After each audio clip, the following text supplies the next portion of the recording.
Herkese merhabalar, ben Huri. Huri Tek Mutfak'ta kanalıma, mutfağıma hoş geldiniz. Kızartmadan harika bir patlıcan tarifi hazırlıyorum. 2 kilo patlıcanım var. Temizleyerek alaca bir şekilde soyuyorum.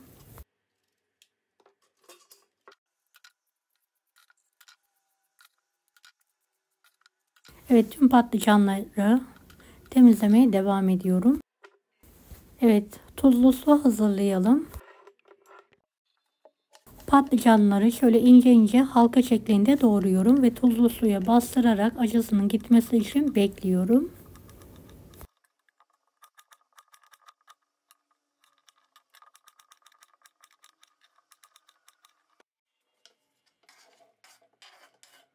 Beni hangi ülkeden veya şehirden izliyorsunuz merak ediyorum. Yoruma yazarsanız sevinirim.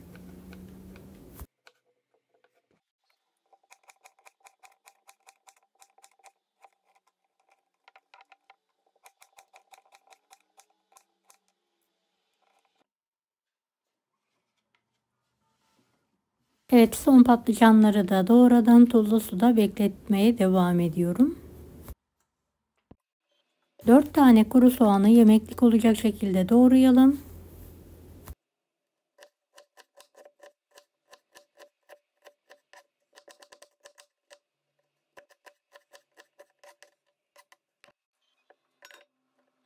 Geniş bir tavanın içine alıyorum. Sıvı yağ ile kokusu çıkana kadar kavuruyorum.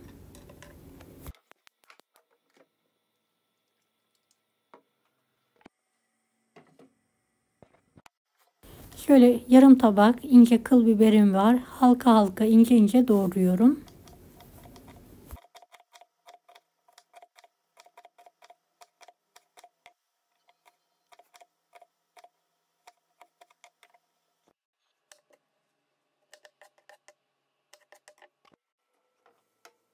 Evet, soğanları kavurma işlemine devam ediyorum.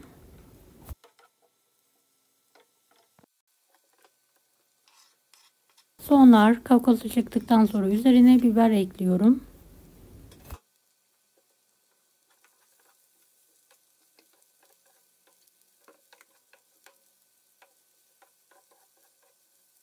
Evet, karıştıralım. Kapağını da kapatarak pişirelim. 1 yemek kaşığı biber salçası, 3-4 yemek kaşığı domates suyu ekleyelim.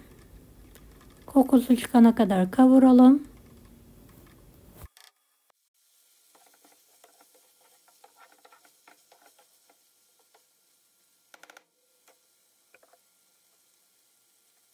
Evet, yarım kavanoz kuşbaşı, konserve et ekliyorum.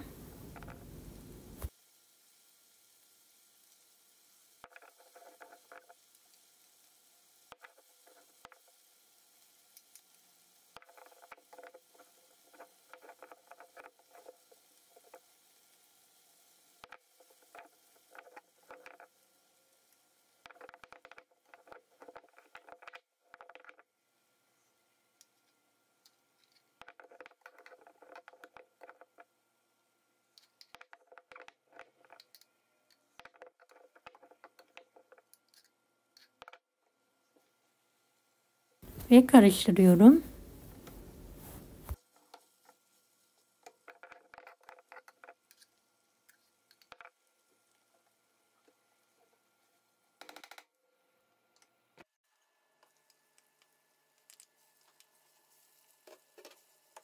Tuzunu ekleyelim.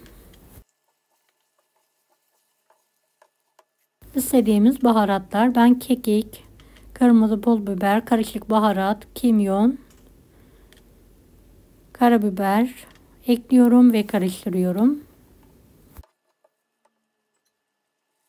Biraz da su ilavesi yapalım. Patlıcanı tuzlu suyundan süzdüm, yıkadım ve kuruluyorum.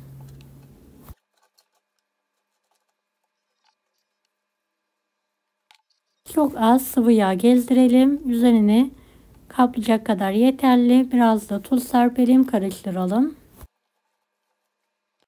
Ve şöyle pişirme aparatıyla yumuşayana kadar pişirelim. Fırında da yapabilirsiniz. Evet, patlıcanlarım hazır. Sıra halinde tencereye diziyorum. Evet, etli harcımızı bolca üzerine yayıyorum.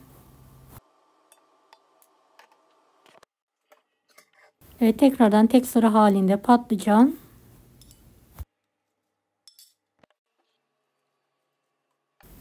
Etli karışımdan bolca üzerine kaplayacak şekilde yayalım.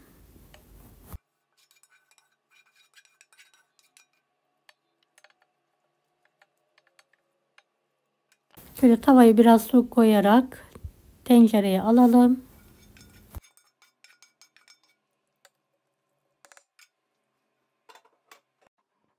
Kapağını kapatalım. Ocağın üzerine alalım.